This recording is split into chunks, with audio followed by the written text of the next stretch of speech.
Hello! In today's Archaeoscoop, my top 3 headlines are as follows. Headline number 1 comes from Istanbul, where a 4th century tomb, the Silivri Crypt, constructed under the reign of Eastern Roman Emperor Theodosius, is in the worst condition it's ever been in. It was actually restored in 1989 by the municipality of Istanbul, but has been subject to multiple instances of looting, vandalism, people sleeping rough, and even apparently a murder.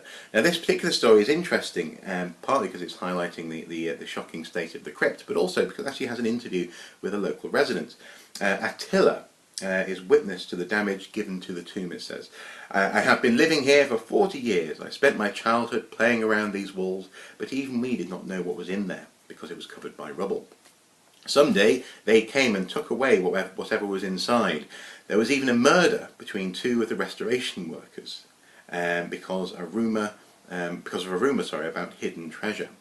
Now he goes on to say that yes, I do pollute this place and I disrespect history, but thankfully I did not loot anything.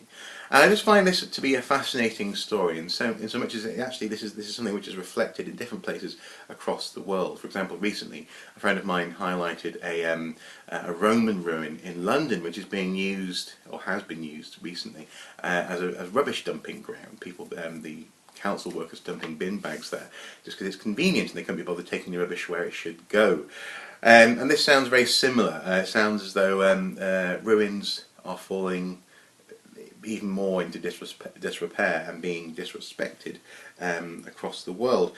Now, I'm not really sure what can or should be done about this, but I thought this was interesting. It reflects something which is definitely happening here in Britain, in certain places, and it's clearly happening in Istanbul. And I don't know, I just thought I'd highlight it. So that's headline number 1. Headline number 2 is with regards to a piece of rock art in Utah's Canyonlands National Park. This piece of rock art is an epitomic in terms of its style. It's actually a very good representation of Barrier Canyon style artwork. But this famous piece of rock art is actually, apparently, possibly, much younger than has previously been estimated. Archaeologists originally, or for a long time, have estimated the age of the artwork to be between 4,000 and 7,000 years old. But analysis of for example, the geology, but also the art itself, actually shows it may only be hundreds, if not maybe 1,000 years old. So the archaeologists behind this particular research have said that this could actually represent a larger group of people, strangely enough, contributing and conserving and managing the art collectively. So what comes out of this particular bit of research, this re-estimate of the age of the rock art, could be fascinating. So that's headline number 2. Headline number 3 comes from Kyrgyzstan,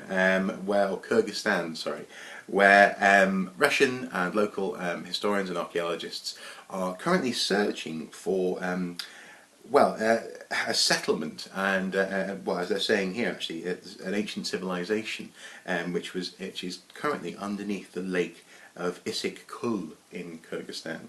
The last expedition confirmed the presence of this particular group of buildings, and apparently carbon dating has confirmed that it was settled for around 3,000 years. So this could be a very long-lived and now underwater settlement. The study group is also looking at a local monastery, which according to the Catalan Atlas of 1375 is a resting place of apostle and evangelist Matthew himself.